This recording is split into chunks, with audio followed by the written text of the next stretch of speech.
Hi hello नमस्कार सगळ्यांना, स्वागत आहे तुमचं माझ्या मिनी ब्लॉगमध्ये।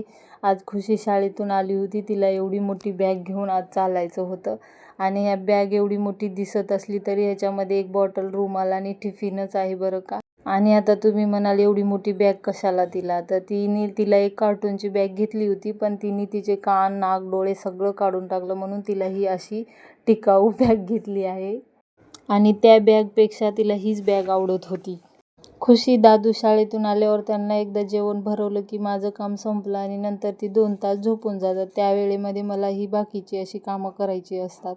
ती दोघं शाळेत गेल्यावर पण काही रोजची कामं होऊन जातात, पण त्या रोजच्या कामामध्ये 2 तास अशीच निघून जातात करता करता।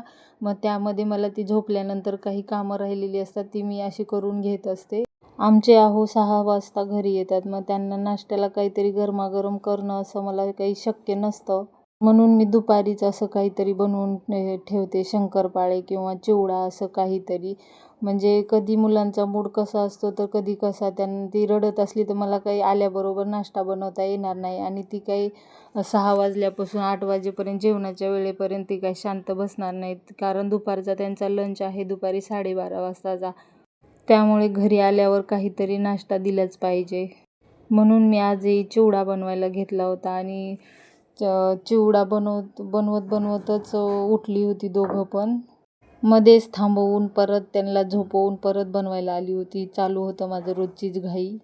आणि पुरुषाचं समाधान कशात असतं, घरी ते कामावरून आल्यावर घर शांत असावं, स्वच्छ असावं, एवढंच ना।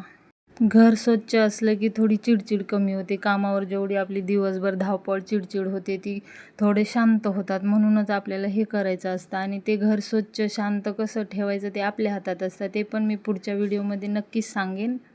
आणि ते बोलता बोलता माझा चिवडा बनवून तयार होता, तर या सगळेजण चिवडा खायला।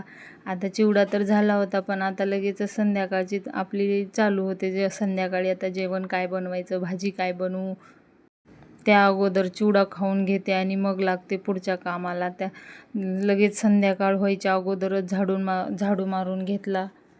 संध्याकाळ झाल्यानंतर दिवाबत्तीची वेळ होते, म्हणजे दिवाबत्तीच्या वेळेत आपण झाडू नाही मारायला पाहिजे असं असतं ना, म्हणूनच मी अगोदरच झाडू मारून घेतला, सगळं स्वच्छ करून घेतलं, दिवाबत्ती करून घेतली आणि देवाला नमस्कार करून घेतला। आजचा जसा सुंदर दिवस गेला तसाच उद्याचा पण जाऊ दे। चला तर उद्या भेटू।